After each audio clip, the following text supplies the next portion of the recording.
Bonjour à tous et aujourd'hui, nous allons discuter dans ce podcast de l'échec en magie, c'est-à-dire comprendre qu'est-ce qui se passe quand un de nos sorts, un de nos expérimentations, de nos rituels ne fonctionne pas. J'ai décidé de parler de ce thème parce que c'est une notion qui est assez taboue dans le domaine de l'ésotérisme et qui pourtant est très importante, tout simplement parce que en magie, il n'y a pas d'efficacité 100%. Et tous les praticiens que je connaisse, même les plus expérimentés, me confient qu'effectivement, des fois, ils font des sorts qui ne fonctionnent pas et c'est totalement normal et c'est totalement OK.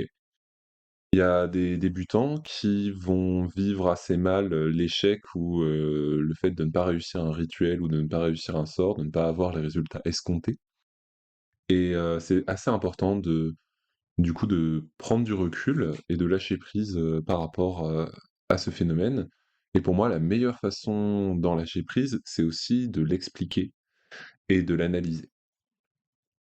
Donc tout d'abord, l'échec en magie, est une notion taboue pour plusieurs raisons. C'est-à-dire que tout d'abord, on est dans une société qui considère que croire en la magie, c'est un comportement irrationnel.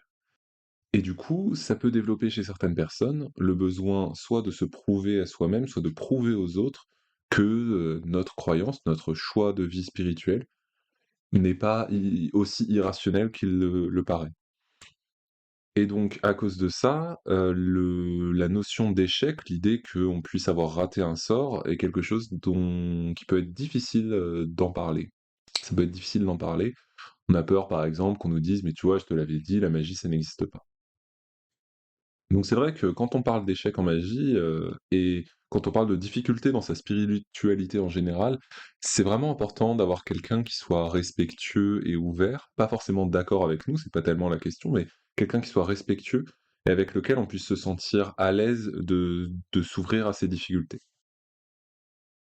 Ensuite, la deuxième raison pour laquelle c'est un sujet très tabou, c'est que lorsqu'on fait un rituel, on doit croire en ce qu'on fait. On doit avoir la ferme croyance que ce qu'on fait va fonctionner.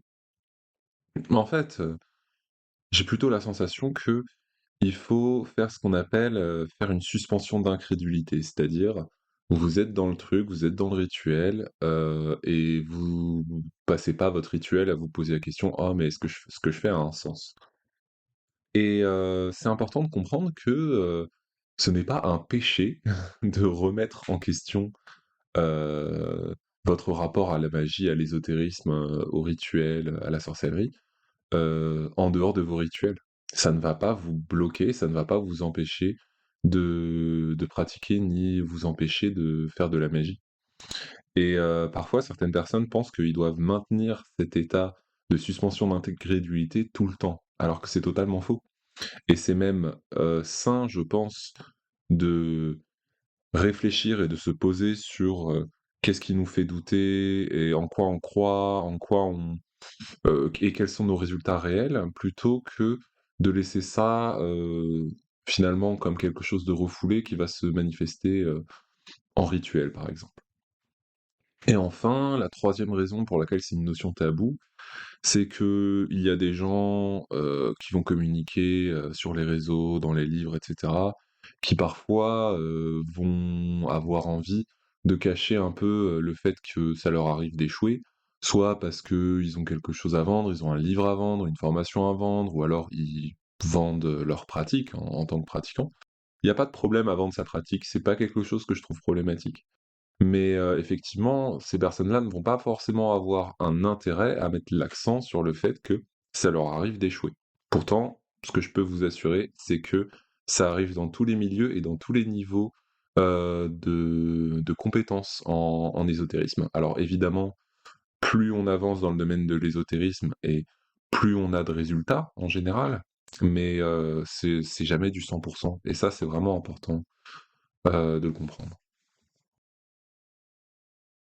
Alors, le mot échec, il est un peu dur, il est un peu sombre. Est-ce que c'est forcément un échec quand un sort ne fonctionne pas? Alors déjà, Si vous vous posez cette question, si vous êtes venu voir cette vidéo parce que vous avez fait un sort la semaine dernière et que vous vous posez la question s'il a fonctionné ou pas, arrêtez de vous poser la question parce que il faut laisser le temps à votre sort d'agir. En fait, la temporalité d'un sort va dépendre beaucoup du type de sort et de l'objectif. Certains sorts vont travailler sur des années entières, certains sorts vont travailler sur un événement très ponctuel. Par exemple, un sort de protection va être très longue durée, alors qu'un sort pour réussir un entretien d'embauche spécifique, bah, du coup, va avoir une temporalité qui va être liée à cet événement. En général, pour la plupart des sorts, ce que je conseille, aux gens, c'est, attendez au moins une lunaison, c'est-à-dire 28 jours à peu près, pour, réfléchir et regarder les effets qu'a eu votre sort et décider si vous souhaitez continuer, le travail magique ou, au contraire que l'objectif a été atteint et que c'est bon, vous pouvez passer à autre chose.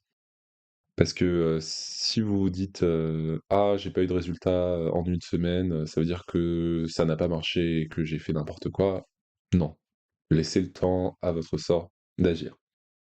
Ensuite, beaucoup de soi-disant échecs ont des aspects très positifs. Heu, il y a par exemple, certains sorts qui ne fonctionnent pas parce que les esprits avec lesquels vous travaillez considèrent que ce n'est pas bon pour vous et ils ont en général plutôt raison. Il y a aussi des sorts qui se manifestent de façon attendue, qui manifestent des choses qu'on n'aurait pas forcément voulu, qu'on n'avait pas forcément demandé dans notre sort, mais qui au final se retrouvent être mieux pour nous. Et donc en fait, il y a assez peu d'échecs cuisants vraiment négatifs et dans tous les cas, une expérience magique est une expérience magique.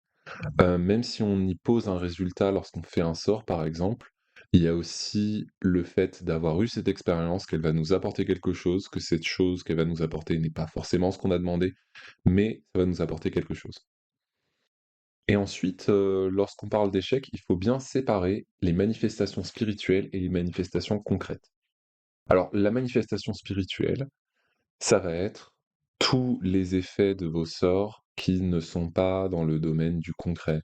Par exemple, ça va être les ressentis, les signes, les rêves, qui font que lorsque vous allez pratiquer votre rituel, vous aurez la certitude que ce que vous êtes en train de faire est réellement magique et ce, quels que soient les résultats concrets que vous pourrez avoir par la suite.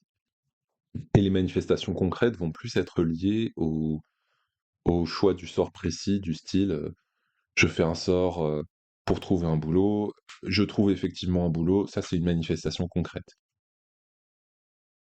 Maintenant, étudions quelques types d'échecs différents, parce qu'il n'y a pas qu'un échec, il y a plusieurs façons en fait. Il y a plusieurs choses que les gens considèrent, en général à tort ou à raison, comme des échecs d'un sort et c'est pas du tout la même logique en fonction du type de de comportement que ça a eu. Alors, le premier type, c'est quand il y a eu ni manifestation spirituelle, ni manifestation concrète. C'est-à-dire que vous avez fait un rituel, vous avez rien ressenti de particulier, il y a eu aucun effet particulier, bref, c'est un peu, ça a fait pchit, quoi. Alors, c'est souvent, un quelque chose qu'on rencontre, chez les débutants, ceux qui manquent d'expérience et donc le conseil que je pourrais donner dans ces domaines-là, c'est plutôt de travailler sur des choses plus simples. Vous avez peut-être tenté une expérience magique qui était un peu trop avancée pour vous, pour votre développement actuel et peut-être que vous avez, sauté un peu les bases. Donc revenir aux bases, revenir à des expériences plus simples, des pratiques par exemple sur la méditation, de l'énergétisme de base, des pratiques de purification, de ressenti d'énergie des lieux et cetera et cetera. Par contre, si vous avez déjà eu des résultats par le passé, que vous étiez habitué à avoir des résultats et que d'un coup, vous vous retrouvez à faire des sorts sans manifestation spirituelle ni manifestation concrète, une sorte de passage à vide, c'est quelque chose qui peut arriver, c'est quelque chose qui peut provenir de blocages spirituels, émotionnels, voire physiques. Des fois, par exemple, si vous n'êtes pas bien physiquement, ça peut vous bloquer complètement. Dans ce cas-là, c'est intéressant de d'étudier ces blocages et pareil, de revenir à des choses plus simples, mais surtout de pas non plus, penser que c'est la fin du monde. C'est des choses qui peuvent arriver, à beaucoup de personnes, donc pas besoin de se prendre la tête, mais besoin de prendre du recul et de se recentrer un petit peu.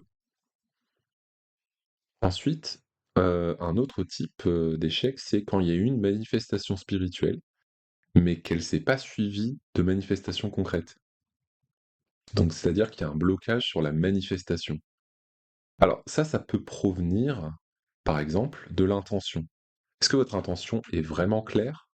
Est-ce que l'intention est cohérente avec le sort? Parce que on a tendance à penser que tout dans le sort vient de l'intention et dans une certaine mesure, c'est un peu vrai, mais faut pas oublier tout l'aspect technique, tout l'aspect des correspondances et tout l'aspect, du langage magique de votre sort. Quand je dis langage magique du sort, c'est que en fait, le sort est un langage, c'est une langue pour parler avec le monde des esprits. Prenons un exemple. Si on prend l'émotion de la tristesse, on l'associe, je pense, assez naturellement à l'eau, tout simplement parce que quand quelqu'un est triste, il pleure, on voit littéralement de l'eau, donc il y a une forte correspondance entre cette émotion et l'élément de l'eau. Si vous faites un sort où vous me dites: «Je vais faire un sort, qui va, par exemple, apaiser la tristesse» et que vous le faites sous la forme, d'un je sais pas moi, d'un feu, d'un grand feu dans lequel vous allez mettre, je sais pas moi, de la limaille de fer pour faire des étincelles, comprenez que, votre sort n'est pas du tout en cohérence avec votre intention et que, du coup, c'est confus. Dans le sens où votre sort ne représente pas du tout l'intention que vous avez. Hem Et ça peut poser des problèmes pour la manifestation. Vous pouvez quand même avoir la sensation que les énergies sont autour de vous, que vous êtes dans le bon état d'esprit pour faire un sort, mais du côté du monde des esprits, ça va pas être compris, donc ça va pas être manifesté. Il y a aussi un autre cas assez intéressant, c'est la peur inconsciente de l'intention. C'est-à-dire que vous pouvez dire: «Je vais faire une intention, telle intention», mais vous pouvez inconsciemment en avoir peur ou avoir peur qu'elle se réalise. Par exemple, par exemple, vous lancez une intention, pour trouver un travail dans le bâtiment, alors que dans le fond, au fond de vous, vous aimez pas ce que vous faites, vous aimez pas, ce domaine de boulot, vous le faites un peu par survie, et ben, peut-être que vous allez avoir une peur inconsciente que votre sort se réalise et dans ce cas-là, pareil, ça va brouiller votre intention et du coup, ça va la rendre inopérante. Il existe aussi des personnes qui ont des blocages par rapport à des domaines précis. Ça va être des personnes qui vont réussir des sorts dans plein de domaines, des sorts de protection, des sorts, pour l'abondance et cetera. Mais quand ils vont arriver sur un domaine précis, par exemple l'amour, ils vont bloquer et leurs sorts vont être sans effet. Et ça peut venir du fait qu'il y a une cause profonde qui n'a pas été résolue. Qu'en gros, il faut d'abord travailler sur quelque chose avant de faire, que ce sort-là, précisément, puisse se manifester. Par exemple, quelqu'un qui, arrive à faire de la magie dans plein de domaines, mais qui n'arrive jamais à faire un sort pour, trouver l'amour, peut-être qu'il a d'autres problèmes émotionnels à régler avant de faire ça. Et donc c'est important de bien étudier, ce que vous voulez faire, quelle est votre intention, dans ce domaine. On peut conseiller à des personnes qui ont ce problème-là de travailler sur l'élémentaire, parce que l'élémentaire, c'est l'élément de la manifestation concrète et donc si c'est ça qui vous pose problème, c'est peut-être que vous êtes pas assez relié à l'élémentaire et que donc en vous reliant un peu plus à l'élémentaire, à la manifestation et à l'ancrage, vous aurez plus de résultats. Également, ça peut être le cas d'une entité protectrice, c'est-à-dire que quand vous travaillez avec un esprit bienveillant et attentif à votre évolution spirituelle, il peut choisir de ne pas travailler sur certains sujets s'il sait que c'est mauvais pour vous ou que vous êtes pas fait pour ça ou que c'est pas le bon moment. Contrairement à des entités qui, par exemple, sont plus, transactionnelles, c'est-à-dire, tu me fais une offrande, je te fais ça et je m'en fiche un petit peu de ce qui t'arrive après. Et dans ce cas-là, c'est une bonne chose, c'est plutôt une bonne chose, ça vous empêche, de faire des conneries et c'est pas négligeable. Un autre type, ça va être, il y a une manifestation spirituelle et il y a une manifestation concrète, mais celle-ci est limitée. Donc vous avez eu un résultat, mais le résultat n'est pas aussi élevé que vos attentes. Alors déjà, le sort se heurte peut-être aux possibilités réelles de votre environnement. Il y a quand même des limites, dans les sorts, ou plus précisément, plus vous demandez quelque chose qui est loin des possibilités normales de votre destinée, et plus ça va vous demander d'énergie. Si bien qu'il y a des situations où ce que vous allez demander est tellement éloigné de votre champ des possibles au niveau de votre destinée, que vous faudrait une énergie, considérable et impossible à votre échelle pour que ça se manifeste quand même. Et sinon, si vous sentez que c'est dans la bonne voie tout de même, ça veut aussi dire que le sort nécessite des travaux magiques plus soutenus. Par exemple, c'est peut-être pas juste un travail qui se règle en un rituel. Peut-être que vous avez besoin de faire un travail de fond, sur le domaine.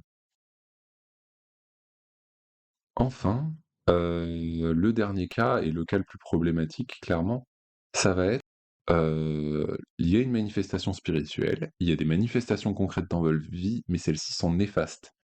C'est-à-dire que vous faites votre rituel, mais vous vous sentez mal pendant le rituel, vous vous sentez mal après le rituel, vous avez la sensation qu'il y a une présence, inquiétante, angoissante, intimidante, dans les endroits où vous avez pratiqué le rituel. Il vous arrive, plein de merde, inexpliquée, et sans lien de cause à effet a priori. Alors là, c'est le cas le plus, néfaste et pour le coup, c'est vraiment, l'un des seuls cas qu'on peut vraiment considérer comme une erreur, heu heu, totale, on va dire. Donc là, ce qui se passe, c'est que votre pratique magique contient soit des énergies incohérentes et mal maîtrisées, soit carrément des énergies hostiles. Donc, les énergies incohérentes ou mal maîtrisées, c'est-à-dire que dans votre sort, dans la façon dont vous travaillez les énergies, hem, disons que c'est comme, un mécanisme, sans huile de moteur, ça grince, quoi. Il y a des frictions, il y a des incohérences, il y a des énergies qui devraient pas être là, qui sont pas compatibles les unes avec les autres. Donc, un exemple, ça va être, par exemple, vous mélangez 2 énergies, qui, sont pas à l'aise entre elles, c'est-à-dire, par exemple, vous faites un sort de feu, puis en fait, vous mobilisez une énergie plutôt aquatique et du coup, ça crée un déséquilibre énergétique parce que le feu et l'eau, bon, c'est pas très c'est pas ça se kiffe pas vraiment, quoi, hein. Hem, donc ça, voilà, ça peut être un problème. Sinon, un des cas les plus communs, et ça, c'est vraiment quelque chose auquel il faut faire attention, c'est vous faites un rituel, vous appelez un esprit bienveillant ou neutre, pour travailler votre rituel et vous ne le renvoyez pas à la fin de votre sort. Ça peut vraiment créer un problème parce qu'en fait, c'est comme si vous aviez un peu enfermé chez vous, un invité alors qu'il voudrait partir, bah, du coup, au bout d'un moment, il va se débattre et ça peut créer des problèmes. Autre cas, vous invoquez une entité, une divinité, un esprit que vous ne connaissez pas, qui ne vous connaît pas, avec lequel vous n'avez pas créé de lien, il peut décider juste de ne pas venir, auquel cas vous n'aurez pas de manifestation. Mais s'il décide de venir, il peut très bien, vous dire: «Bah, écoute, tu bien gentil, mais d'où tu te permets de m'appeler alors qu'on se connaît pas et que t'as jamais rien fait pour moi et que j'ai» tu vois? Et qu'on n'a pas de lien. Il peut très bien le prendre mal et sinon vous pouvez aussi, tout à fait appeler un esprit qui est en réalité un esprit hostile à votre égard, parce que c'est un esprit que vous connaissez mal, parce que vous avez vos ressentis qui ne sont pas, alignés, et donc ça, c'est quelque chose, qui peut poser problème. Alors le cas des entités hostiles, ça arrive énormément chez les gens qui prennent la magie et la sorcellerie comme un jeu. C'est-à-dire qu'ils ne sont pas respectueux de ce qu'ils sont en train de faire. C'est par exemple, on dit toujours: «La Ouija, c'est dangereux». La Ouija, c'est pas un outil spécialement dangereux. C'est juste qu'il y a une culture autour de la Ouija qui pousse énormément de personnes à l'utiliser comme un jeu, à la rigolade et bah, ces personnes-là, elles vont attirer des choses qui ont pas forcément, de bonnes intentions à leur égard. pour plein de raisons, donc c'est important quand vous faites de la magie de le faire parce que c'est bon, parce que c'est juste, parce que c'est ce qui est aligné avec ce que vous êtes et pas pour vous amuser, pour vous prouver quelque chose à vous-même, pour faire une soirée d'Halloween entre copains.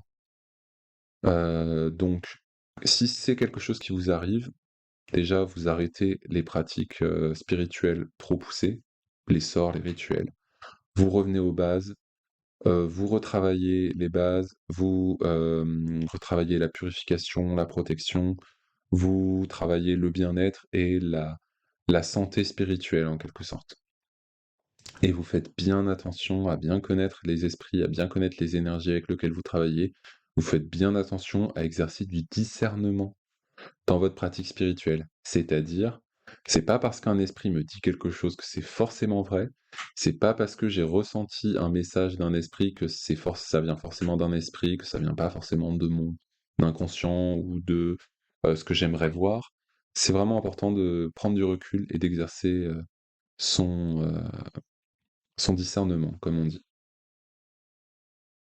Donc voilà les différents types de blocages, d'échecs, de difficultés que vous pouvez rencontrer, dans votre pratique magique et en tout cas, j'espère que ça vous aura plu, que ça vous aura apporté, quelques réponses à des interrogations que vous pourriez avoir et aussi, n'oubliez jamais que la magie, c'est pas une science exacte, c'est pas du 100 de réussite.